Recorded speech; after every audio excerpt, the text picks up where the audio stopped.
Día, profe.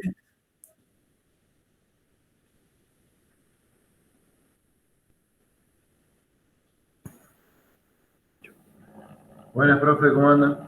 ¿Cómo va? Esperamos 2 minutitos a ver si entra más gente.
Profe, no se lo escucha.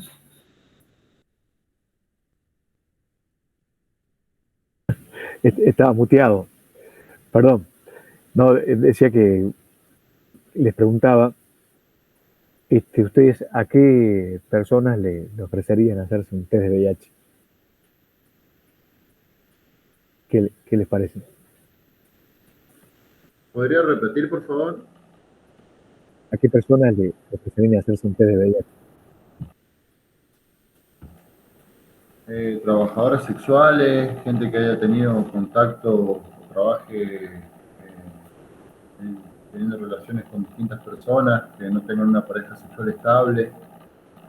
Eh, bueno, ya si alguien presenta un síndrome de inmunodeficiencia, también. Está bien, son opciones a considerarse. Es importante eso. Y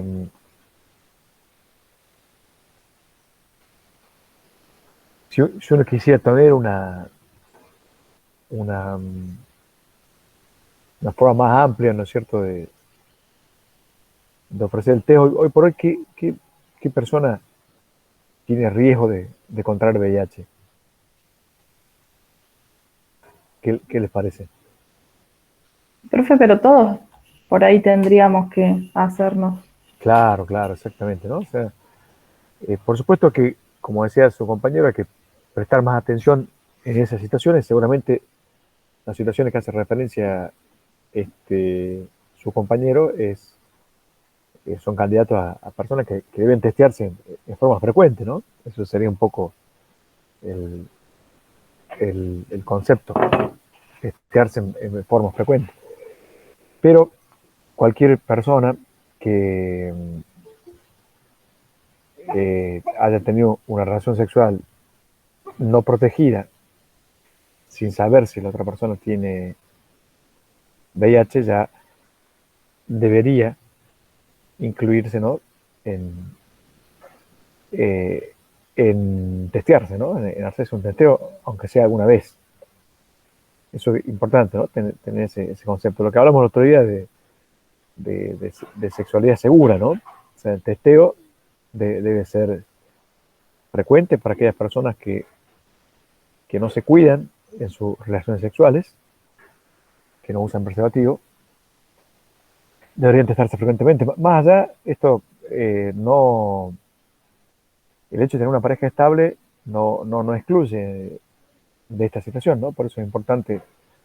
A veces es muy común eh, en nosotros los médicos, porque qué sé yo, va una persona que está casada hace 10 años, 15 años, y ya pensamos que por esa situación tiene menor riesgo de VIH que otra persona.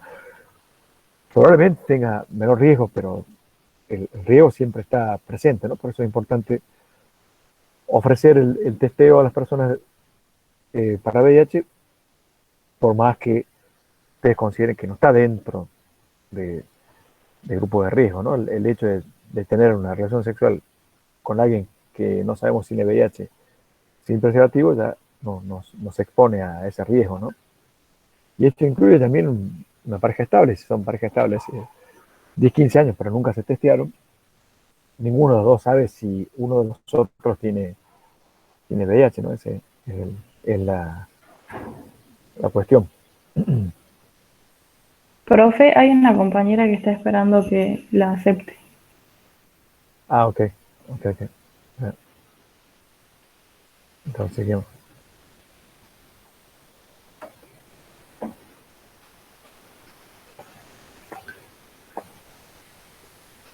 Ahí está. Ahí está, perfecto. Bueno, bueno, yo ahí le voy a compartir una diapo.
Bueno, en cuanto a hablar sobre la respuesta al VIH, la respuesta que deben tener los estados, que debemos tener nosotros también como agentes de salud, responder a cuatro objetivos primarios, ¿no? Uno de ellos es aplicar el concepto de prevención combinada, que ahora vamos a explicar de qué se trata, para reducir y tratar de eliminar la, al, a los objetivos planteados, ¿no? Que vamos a ver cuál es la cobertura que debemos tener de pacientes diagnosticados, tratados, para poder reducir la incidencia de la enfermedad. Atención de los pacientes VIH desde una mirada integral y desde una perspectiva de derechos humanos. El trabajo con poblaciones claves y promover el acceso a la salud sexual y reproductiva, ¿no? O sea, en Argentina tenemos todos estos elementos para trabajar en forma integral, ¿no? Con todo esto. Lo importante es que eso se aplique, ¿no? Porque si queda un dispositivo subcutáneo anticonceptivo, un DIU, pastillas anticonceptivas quedan en un armario y no llegan al paciente, sin ninguna duda que estamos perdiendo oportunidades de tener un buen control y un buen acceso, ¿no?, de las personas a la salud sexual y reproductiva. Poblaciones clave ya lo hablamos un poquito en la clase pasada. ¿Se acuerdan que poblaciones clave se refería a personas que tienen, varones que tienen sexo con otros varones, a personas que ejercen la prostitución, a drogadictos endovenosos, a personas privadas de libertad y a sus parejas, ¿no? Eso incluye todo el grupo de poblaciones clave, que se estima que en Latinoamérica, de cada 10 casos nuevos de VIH, 7, o sea, un 70%, pertenece a estas poblaciones. Por eso es importante este trabajo en conjunto, ¿no?, de la ciencia, que en cierta parte, en cierta forma, somos nosotros, ¿no?, los que formamos parte de eso, la sociedad civil y el gobierno, para cumplir con estas 3 metas que están estipuladas hace ya varios años por una agencia internacional que pertenece a las Naciones Unidas, que es ONU-SIDA, ¿no?, o UNAIDS en inglés, que es cumplir las metas 90-90-90. No sé si escucharon hablar de estas metas alguna vez, ¿sí? ¿Escucharon hablar? La verdad que no, doctor, primera vez que escucho de estas metas. El triple 90, bueno. ¿De qué se trata esto? Esto es un poco lo que hablamos el otro día de la cobertura de las vacunas, ¿no? Si uno quiere tener un impacto de bajar al máximo la circulación de una enfermedad, por ejemplo, yo les ponía el ejemplo de sarampión, tenés que tener arriba el 90% de cobertura. En sarampión nos da un poquito más, en sarampión es 95%, para que la enfermedad desaparezca. Por eso cuando baja la cobertura de vacunas, por ejemplo, sarampión, pueden aparecer brotes de la enfermedad. Y esto es algo similar, ¿no? Entonces uno, si quiere tener un impacto en reducir drásticamente la circulación del virus del VIH, o sea, decir que el virus circule prácticamente en forma muy escasa y que sea algo más esporádico, deberíamos cumplir estas 3 metas, ¿no? Que el 90% de las personas conozcan su diagnóstico, que el 90% estén bajo tratamiento y que el 90% de estas personas que están bajo tratamiento tengan supresión viral, o sea, tengan carga viral indetectable. Si vemos esto, imaginándonos en forma de cascada, ¿no? Porque el primer 90 vemos que es más grande, el segundo más chico y el tercero más chiquito aún. Y las metas son así en cascada, ¿no? Porque lo primero que tenemos que hacer es diagnosticar. Después de diagnosticar tenemos que tratar. Y una vez que estamos tratando al paciente, debemos lograr que esa persona llegue a estar indetectable. Entonces, si se cumplen esas 3 metas, se estima que en el año 2030, o sea, dentro de 9 años, ¿no?, si tenemos todavía 9 años para hacerlo, desaparecería el SIDA y el VIH sería como una enfermedad de baja circulación, ¿no? Por eso es muy importante en el abordaje de las ITS y en las enfermedades transmisibles, esto de diagnosticar, tratar e indetectabilizar, ¿no? Eso es fundamental en VIH, ¿no? O sea, hacemos el diagnóstico, hacemos el tratamiento y que la persona logre tener su carga viral indetectable. ¿Y por qué es clave esto? Por este concepto de este eslogan del I igual a I, ¿no? Que es indetectable igual a intransmisible. Entonces, una persona que logra tener una carga viral indetectable no transmite la enfermedad. Entonces, cortamos la cadena de transmisión. Por eso es muy importante esto de tener acceso al diagnóstico, de lo que hablamos al principio, ¿no? De testearnos, porque si nunca nos testeamos, nunca vamos a tener la oportunidad de enterarnos que tenemos VIH.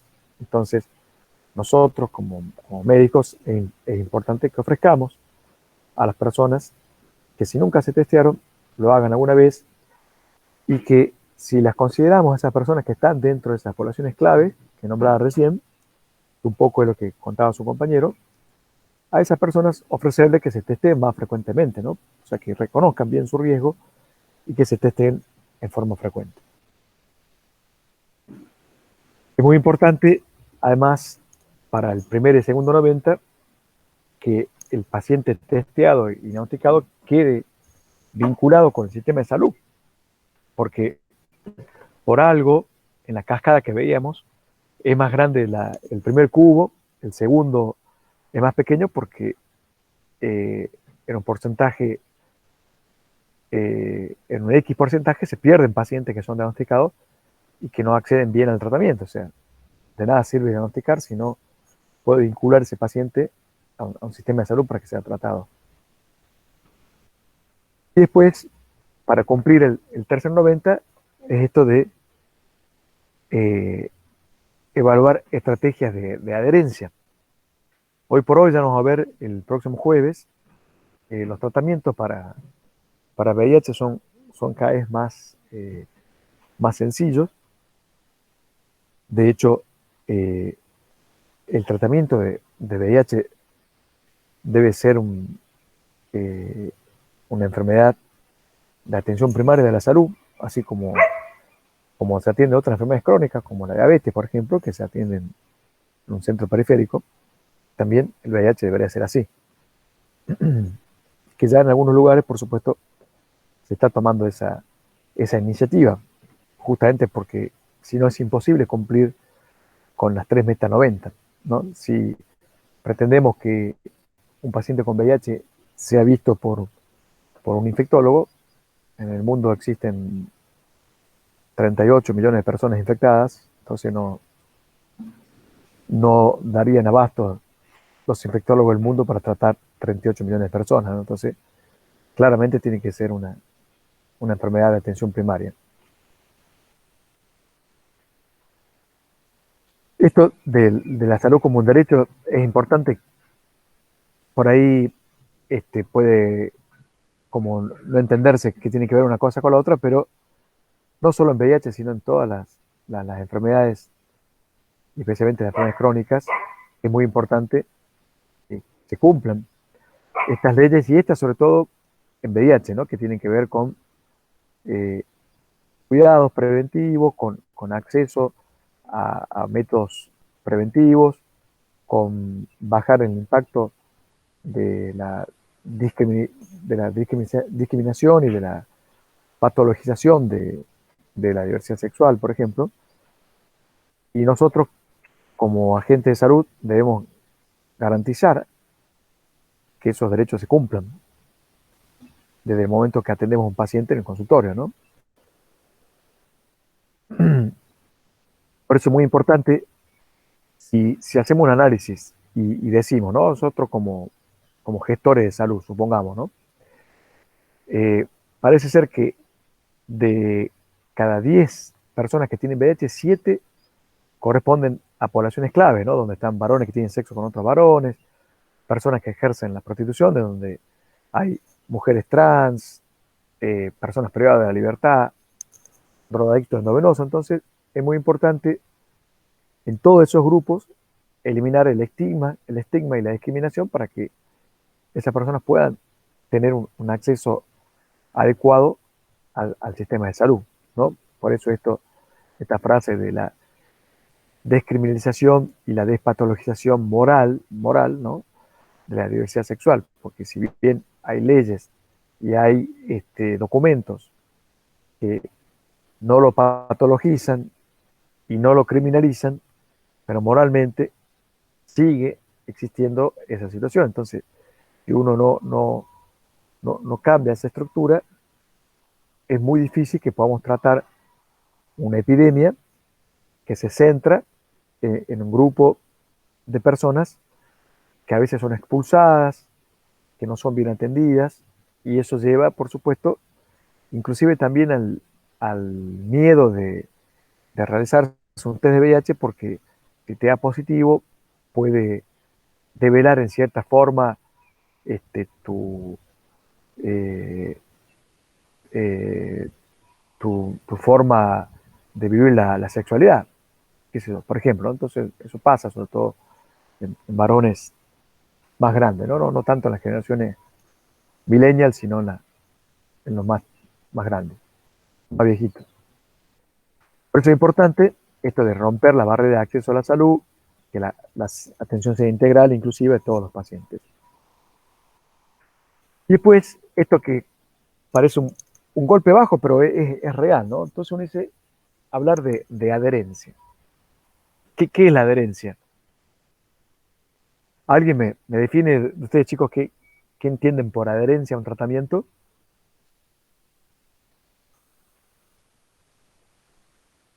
¿Qué les parece?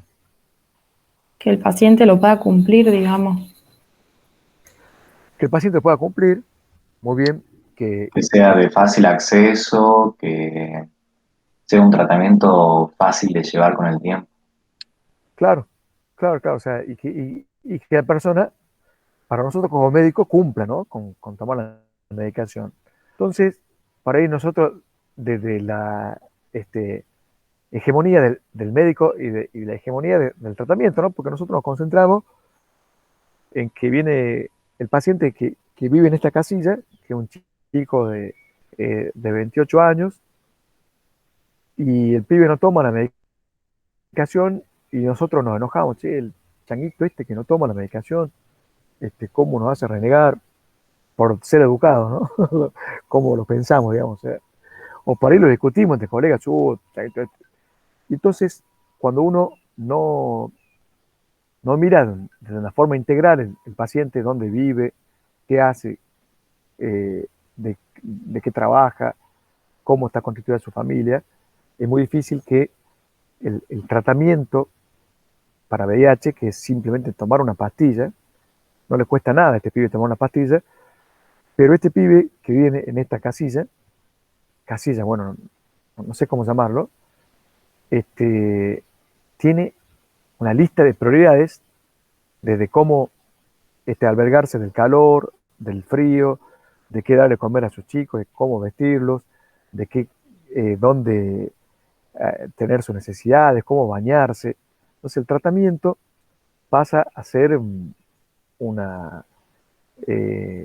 ocupar un lugar muy atrás en las prioridades, ¿no? Entonces ese es el problema de que la adherencia para todas las enfermedades crónicas tiene que ver con un contexto social y económico muy importante, o sea, que son los determinantes sociales y económicos de la salud. Entonces, si yo tengo una gran población pobre o que vive en estas condiciones, lógicamente todas las patologías crónicas van a estar mal. El VIH, la diabetes, no sé, el EPOC, patologías cardíacas, insuficiencia renal crónica, etcétera. Los pacientes van a ser un desastre porque no van a tener adherencia al tratamiento, ¿no? Entonces, cuando uno ve estas cosas, las metas 90 se alejan un poco, ¿no? Porque no dependen mucho de solo que el médico esté preparado y capacitado para indicar una pastillita, de saber los efectos adversos, de controlar la carga viral 2 veces al año, de darle profilaxis si necesita para neumocitis gravesi o para MAC, si vive de esta forma, ¿no? Cuando uno ve en el África, ¿no? Que lógicamente hablamos mucho de la pobreza que tiene el África, que eso es real, pero uno ve, dice, bueno, esto son casillas en el Congo, ¿no? Es decir, bueno, tienen una estructura y deben tener seguramente una protección al calor mucho más adecuada que la que vivía este chico en una casilla aquí en Catamarca a 2 kilómetros de la plaza principal, ¿no? Entonces, no hace falta irse al Congo para ver la pobreza, para ver el abandono, sino uno lo tiene acá alrededor, ¿no? Esto es importante cuando se gestiona en salud, es importante que se piensen en este trabajo multidisciplinario, que esto es la prevención combinada. Eso es lo que le quería mostrar. ¿Qué es prevención combinada? Es la combinación, justamente valga la redundancia, de 3 componentes: el componente biomédico, el componente estructural y el componente comportamental, de comportamiento.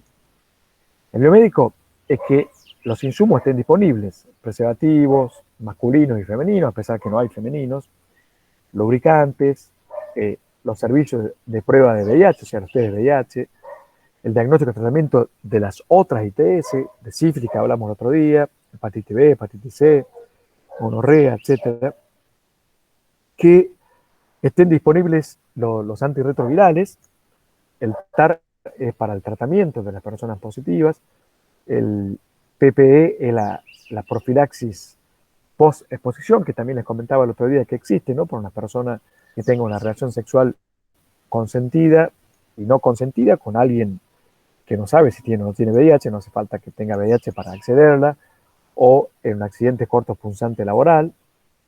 La PrEP, que es la profilaxis pre-exposición, ¿no? Para las personas que creen que no van a tener un uso consistente del preservativo y que van a estar más expuestas, que pueden ser las personas que comentaba el compañero al principio, ¿no? Que justamente son los grupos claves, ¿no? La población es clave. Entonces, si uno puede darle ese tratamiento preventivo a los grupos claves, reduce drásticamente y significativamente la incidencia de la enfermedad en esas personas, ¿no? Y, por supuesto, programas de reducción de daños, intercambio de jeringas, etcétera, ¿no? Son todas cosas biomédicas que tienen que estar disponibles en un programa de prevención. Pero por otro lado, es importante que se sumen estos componentes estructurales, ¿no? Que son la eliminación de estigma y discriminación, de la violencia a través de leyes, de reformas legales que en nuestro país existen, promoción de la equidad de género, diversidad, derechos humanos, etcétera, de la interculturalidad y la mejora de los determinantes sociales y económicos, ¿no? Por eso es muy importante que para enfrentar una pandemia de VIH, como lo estamos aprendiendo ahora con COVID-19, no solo es suficiente el componente biomédico, ¿no? Que está acá, sino también es importante tener una estructura social y económica bien consolidada, ¿no? Porque un chico que vive en una casilla, como demostraba recién, sin ninguna duda no va a poder llevar adelante un tratamiento.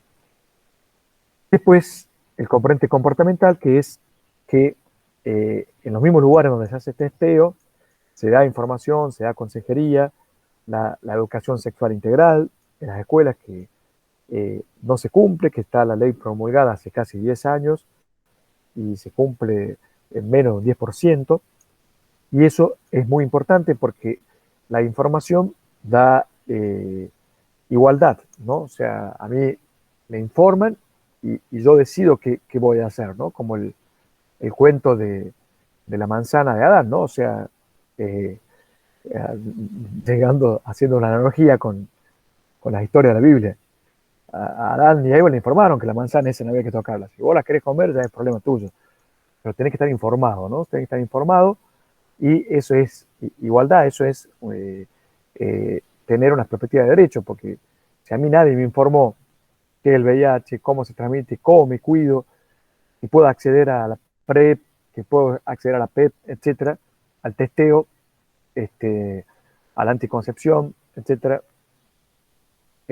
no voy a ejercer un impacto sobre reducir los casos de VIH, ¿no? Eso es fundamental. O sea, no es un trabajo solo de salud, sino un trabajo multidisciplinario dentro de un área del Estado y además que debe incluir a la sociedad civil también y a la ciencia. Bueno, viendo un poquito a lo que es la patología en sí, ustedes ya vieron en medicina interna algo de la fisiopatología, ¿no? O vieron en micro también, ¿no? De VIH. Sí, profe, sí, algo bien. Ok. Bueno, ustedes recuerdan que el VIH es un virus ARN que tiene esa enzima transcriptasa reversa que lo transforma de ARN a ADN. El blanco del VIH son los linfocitos TCD4, ¿no? El lugar donde a través de ese receptor CCR5 se acopla al linfocito CD4, invade esa célula. O sea que si no existiera el CD4, no habría VIH, ¿no? Entonces, un poco la clave de, de del tratamiento y de las vacunas de VIH están ahí, ¿no? Tienen que ver con influir sobre esa dinámica viral a través de los receptores, conectar el virus adentro de la célula, etc. Pero bueno, hoy por hoy es mucho lo que se ha avanzado en cuanto al tratamiento. Existen tratamientos muy simples, de un comprimido por día, combinando 3 drogas y actualmente combinando 2 drogas, o sea que se va ganando en reducir toxicidad y hay protocolos de investigación con una sola droga en forma intramuscular mensual, ¿no? Eso es el futuro más cercano, siempre esperando la vacuna, ¿no? O sea, esperemos que coronavirus nos deje esa enseñanza, ¿no? De poder mejorar y llegar a una vacuna efectiva para el VIH. Bueno, esto de la mecánica yo no lo voy a marear con esto de la fisiopatología. Sí, es importante, y quiero frenarme acá un poquito, que es importante ustedes como futuros médicos que sepan sospechar y reconocer una infección temprana por VIH, ¿no? Otra de las lecciones aprendidas, ¿no? Porque la pandemia de coronavirus nos dio una información muy precisa a todos, ¿no? Todas las personas tienen conocimiento a través de las campañas publicitarias, los medios de difusión, etcétera, de cuáles son los síntomas del coronavirus. Y bueno, y estaría bueno también que supiéramos cuáles son los síntomas de una infección aguda temprana. Es cierto que el VIH no produce síntomas cuando está en un estado intermedio, pero la infección temprana y aguda sí puede presentar síntomas, y vean ustedes que el 50% de las personas tienen esta enfermedad. Hay algunos estudios que hablan de mayor incidencia, el 70, el 80% tienen esta enfermedad, como dice ahí en la diapositiva, flu-like, ¿no? Similar a gripe, que es una infección aguda o temprana, que tiene esas características, ¿no? Adenomegalias, ras, mialgias, cefaleas, náuseas o vómitos, diarrea, dolor de garganta, úlceras orales. Se lo compara o con un síndrome gripal o también puede tener características similares a de un síndrome mononucleósico o mononucleosiforme, ¿no? Para ser más correcto. O sea, de la forma de mononucleosis, que es algo común. Y cuando uno le pregunta a los pacientes con VIH, con reciente diagnóstico, si tuvieron o recuerdan haber tenido en los últimos meses o quizá el último año o los últimos 2 años alguna enfermedad con fiebre, con mucho decaimiento que lo dejó de cama, que impidió que vaya a trabajar, y la mitad, quizás un poquito menos porque hay que recordarlo, lo recuerdan, ¿no? Lo tienen presente. Y por eso es importante que como médicos de atención primaria, o más allá de la especialidad que vayan a hacer, por supuesto que ustedes reciben el título de médicos generalistas, sepan reconocer y sospechar un síndrome retroviral agudo, una infección temprana. Un pequeño porcentaje puede desarrollar hepatosplenomegalia, y cuando aparece el síndrome, aparece 1 a 6 semanas luego de la exposición y puede durar entre 1 y 3 semanas, o sea que dura muchos días, ¿no? Entonces es importante tenerlo en cuenta. ¿Qué es lo que ocurre del punto de vista fisiopatológico y que nos interesa también del punto de vista epidemiológico? Ustedes vieron que en coronavirus, ¿cuándo transmite más la persona que tiene coronavirus, chicos? ¿Se acuerdan? ¿En qué momento? que hayan leído, que hayan escuchado a alguien. ¿Puedo repetir la pregunta, doctor?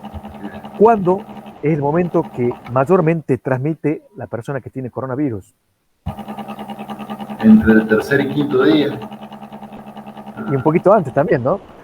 Ah, El presintomático, ¿no? El presintomático a las 48 horas previas a iniciar los síntomas y los primeros 3 días de síntomas es la mayor capacidad de transmisión de los pacientes con coronavirus. Y lo que nos perjudica tremendamente es el presintomático, porque esa persona se siente bien, pero ya está eliminando virus. Bueno, para entender un poquito, en la historia natural del VIH es así. Los pacientes con infección aguda, son los que mayormente transmiten la enfermedad. El síndrome retroviral agudo dura, como decía la diapositiva, 1 a 3 semanas, pero el periodo de infección aguda dura más tiempo, ¿no? Como dice acá, 4 meses, los primeros 4 meses. Y esos primeros 4 meses son claves, ¿por qué? Porque la persona no sabe que tiene VIH y tiene cargas virales altísimas, muy, muy altas, hasta que el sistema inmune logra controlar esas cargas virales tan elevadas y bajarlo a un nivel relativamente bajo comparado a lo que era el periodo agudo. Y ahí viene el periodo intermedio que dura años y años, que es el tiempo que le lleva al VIH destruir a todos los CD4 hasta que el paciente tiene síntomas de SIDA, ¿no? Que en realidad pueden pasar entre 2 a 10 años. Pero por eso es clave el diagnóstico en el periodo agudo y por eso es clave el testeo frecuente de las personas y pueden reconocer su riesgo y que están más expuestas, que son las personas que tienen más frecuentemente relaciones sexuales sin preservativo con personas que no saben si tienen o no tienen VIH, ¿no? Eso es así. Y por supuesto que todos los tipos de relaciones sexuales tienen mayor riesgo, mayor exposición, pero el sexo anal receptivo y el sexo vaginal receptivo son los de mayor riesgo, ¿no? Por eso allí entran las mujeres trans, y entran los varones que tienen sexo con otros varones. O sea que, en cierta forma, la mujer también tiene eh, mayor riesgo, ¿no? Por una cuestión anatómica, porque el virus está en la secreción vaginal o en el semen, ¿no? En altas concentraciones.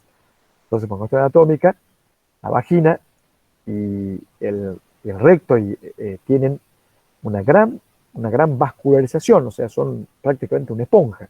Entonces, tienen una gran capacidad de absorber virus, ¿no? Por eso es muy, muy importante o mucho mayor el riesgo en ese tipo de relaciones sexuales, ¿no? Y es muy importante por eso detectar las personas en periodo agudo, ya sea a través del testeo frecuente o a través de reconocer el síndrome retroviral agudo. ¿Y cómo harían el diagnóstico ustedes en un paciente con síndrome retroviral agudo? Existe un problema ahí, porque si repasamos, mentalmente dijimos que el tiempo de aparición del síndrome retroviral agudo, si vamos para atrás, es de 1 a 6 semanas luego de la exposición, ¿no? ¿Esto qué significa? Que en excepciones, que 1 semana, los test rápidos de VIH puede ser que no detecten, pero los test rápidos de VIH que se llaman, hay distintas presentaciones comerciales, pero que tienen antígeno, tienen antígeno P24 y detectan anticuerpos también. Tienen un periodo de ventana de 2 semanas. De 2 semanas. Los test de VIH comunes que no tienen antígeno el periodo de ventana es de 4 semanas. ¿Qué es el periodo de ventana? El tiempo que,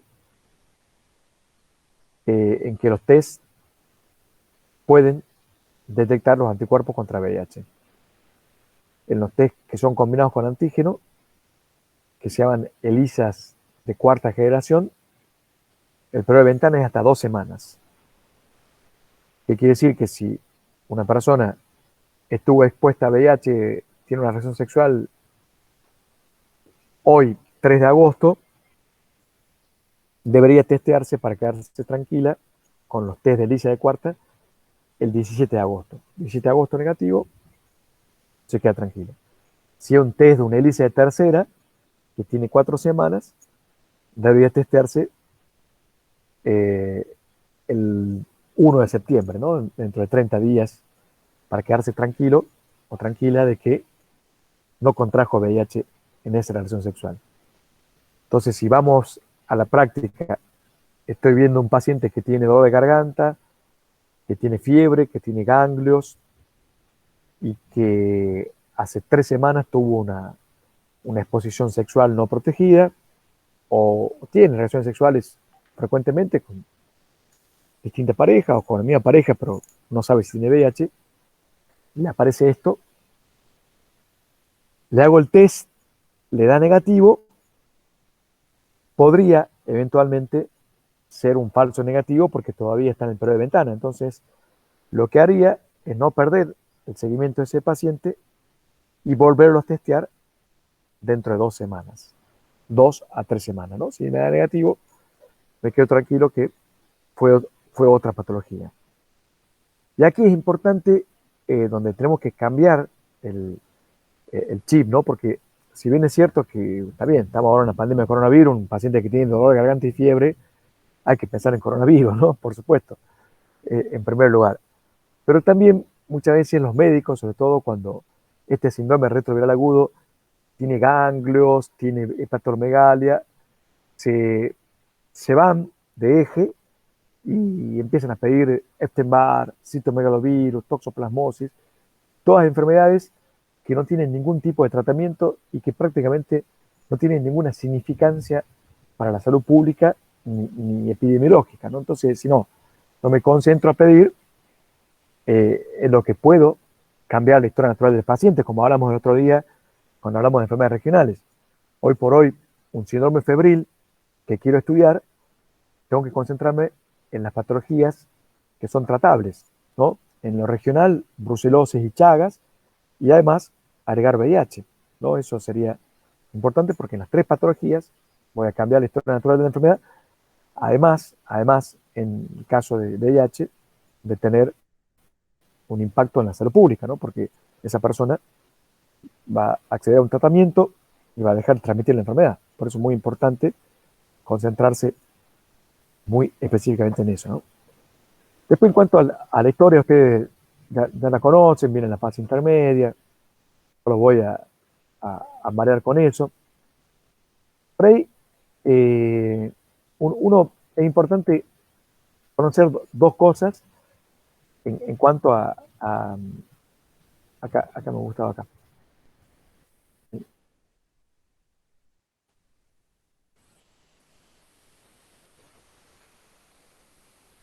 ¿Dónde estaba? Acá. Ojo. Bueno, el paciente que tiene VIH en el adulto, las infecciones oportunistas que aparecen en el paciente son consecuencia, en la mayoría de ellas, de reactivación de infecciones endógenas, ¿no? Que están latentes, como está toda la familia de virus herpes, ¿no? Tener un herpes diseminado, tener un zóster diseminado, tener toxoplasmosis cerebral, tener un linfoma no-Hodgkin de cerebro, secundario al virus de Epstein-Barr, tener un sarcoma de Kaposi, secundario al herpes 8, tener a reactivación, ¿no? Y después, por supuesto, están las primoinfecciones por patógenos de nuestro ambiente común, que a nosotros si no tenemos VIH y no tenemos CD4 bajos, no nos harían nada, como puede ser Pneumocystis jirovesi en el pulmón, como puede ser criptococo, ¿no? La criptococosis pulmonar, el sistema nervioso, ¿no? Y después, también el paciente puede tener algunas infecciones o enfermedades que no son marcadores de SIDA, como puede ser el Muguet. El Muguet no es marcador de SIDA, sí lo es la esofagitis por cándida, o un herpes zóster. Un herpes zóster no es una enfermedad marcadora de SIDA, pero puede ser un síntoma, o una neumonía. Una neumonía no es marcadora de SIDA, sí es la neumonía recurrente, o sea, 2 neumonías, pero una neumonía aislada. Entonces, siempre cuando hay un paciente que tiene infecciones leves o infecciones recurrentes, por decirle un paciente que tiene otitis supurada recurrente, un paciente que tiene sinusitis recurrente, sinusitis crónica, debemos sospechar que tenga un problema de la inmunidad. Hoy por hoy, los pacientes que tienen patología de vía aérea superior, especialmente la sinusitis, está dentro del grupo de inmunodeficiencias primarias el déficit de IgA. Pero bueno, también debemos sospechar que pueda ser un paciente con infección por VIH. Si bien, Profe, sí, y en el caso, por ejemplo, una neumonía por Girovesi o alguna neumonía más por algún patógeno que no es común, ahí sí sospechamos de HIV o no. no, por eso, por supuesto, sí. Lo que les quiero decir, chicos, es que ante cualquier infección banal, leve, recurrente, como puede ser la sinusitis, como puede ser una neumonía leve, uno debe sospechar VIH y hay que pedirlo, siempre hay que pedirlo al VIH, no hay que subestimar y esperar que el paciente tenga una enfermedad oportunista. Por supuesto que si tiene una infección que es compatible con el complejo de SIDA, por supuesto que hay que pedirlo. Siempre cuando hay eso en los cuadros leves, ¿no? Pero cuando se interna un paciente por cualquier infección, de partes blandas, respiratoria, más aún si es del sistema nervioso, siempre tienen que pedir VIH, porque VIH hoy por hoy es la causa más frecuente de inmunodeficiencia. Entonces, un paciente que tiene una infección grave, por algún motivo, este, eh, por algún problema inmunológico puede hacer esa infección grave y es importante descartar VIH, ¿no? Como principal problema inmunológico en un paciente que se interna con la infección. Luego, por supuesto, están bien claras las infecciones o las condiciones que producen SIDA, que están acá en la diapositiva, los tienen ustedes gente en cualquier lugar. Después, quería comentarles esto, que una vieja clasificación, de acuerdo a los síntomas de los CD4 de los pacientes. Esto tenía mucha importancia años atrás porque un poco determinaba cuándo comenzar el tratamiento. Ahora ya no se toma en cuenta esto. Y también tenía como un valor pronóstico, ¿no? Porque los pacientes que estaban en categoría de SIDA, que son todos los que están en rojo, tenían 1 o 2 años de sobrevida una vez que tenían el diagnóstico de SIDA. Y eso nos preocupa mucho también en Argentina, porque un 35% de los pacientes nuevos están en esta categoría, ¿no? En el rojo, o sea, en categoría de SIDA. Cuando uno descubre que el paciente tiene VIH, lo evaluamos, 35% tiene categoría de SIDA, ya sea porque tiene una infección oportunista, que estaría acá en la categoría C, o porque tiene los CD4 muy, muy bajos, como menor de 200, como en esta categoría, ¿no? Bueno, cuando los CD4 bajan a menos de 200, el paciente debe recibir prevención primaria para neumonía por Pneumocystis jirovesi, ex Carini, con trimetoprimina sulfametronidazol, una doble dosis, o sea, el Bactrim Forte, 3 veces por semana. Es el tratamiento. El tratamiento se mantiene hasta que los CD4 suben arriba de 200 y se mantienen entre 3 a 6 meses y después se lo puede retirar.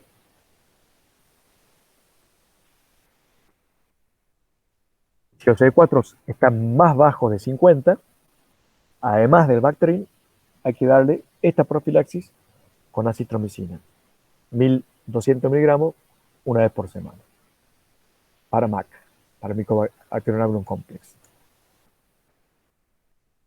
Este cuadrito nos muestra, a modo de ejemplo, por supuesto, cómo, de acuerdo a cómo va bajando la inmunidad, aparecen ciertas infecciones oportunistas y otras que no son oportunistas, o sea, que no son marcadores de SIDA. Por ejemplo, la neumonía neumocóxica. Una sola neumonía no es marcador de SIDA, 2 neumonías sí, pero ya por eso es que un paciente con neumonía de la comunidad siempre tiene que ofrecérsele hacer el test de VIH, la tuberculosis, etcétera, ¿no? Cuando baja menos de 200, ya aparecen las infecciones más serias. Por eso, dentro de las patologías del debut del paciente con SIDA, que puede llevar a la muerte del paciente en el debut de SIDA, está la neumonía por Pneumocystis jirovecii en primer lugar. Por eso, siempre que tienen un paciente con neumonía grave, con hipoxemia, que ingrese a terapia intensiva, es importante descartar VIH, ¿no? Porque si tiene VIH, deben dar cobertura para Pneumocystis jirovecii, además de otros microorganismos, neumonía de la comunidad, etcétera, el paciente grave con neumonía, ¿no? Cuando los CD4 bajan a menos de 50, ya aparecen estas últimas infecciones oportunistas, que es la infección por citomegalovirus y por Mycobacterium avium complex. En la historia natural de la enfermedad con el paciente, cuando no había tratamiento, ¿no? En la década del 80, década del 90, era así, ¿no? La evolución del paciente iba teniendo infecciones oportunistas, iban debilitando cada vez más al paciente. Las últimas, las más crueles, ¿no? Por así decirlo, era la infección por CMV, porque los dejaba ciegos, produce la coloretinitis por CMV, y el Mycobacterium avium complex, que produce todo un cuadro sistémico, invasivo por esta micobacteria ambiental, que normalmente no produciría nada a alguien que no tiene inmunodeficiencia, pero que produce todo un síndrome de consunción, con diarrea crónica, con fiebre prolongada, etcétera, ¿no? Un cuadro muy, muy debilitante y que termina por matar al paciente, ¿no? En la historia natural de la enfermedad. Bueno, yo voy a llegar hasta aquí y el próximo jueves vemos la parte del tratamiento en adultos y vemos algo de embarazada. ¿Está? El jueves a las 10. Buenísimo, Sí, profe. Quería sacar una duda yo. Sí, pregunta. Que si el sábado va a ser el examen, el final. Claro, va a ser el sábado a las 10, sí. Ah, bueno, era para saber. Sí, no les comentaron, ¿no? No, como salía ahí en el SIGEDU, en el sistema salía, yo digo, capaz que se hayan confundido, no sé, pero bueno, no hay drama. Era para saber eso, ¿no? Sí. Buenísimo. Bueno, nos vemos entonces el jueves a las 10. Bueno, buen día. Chao, profe. Hasta luego, profe. Buenos días.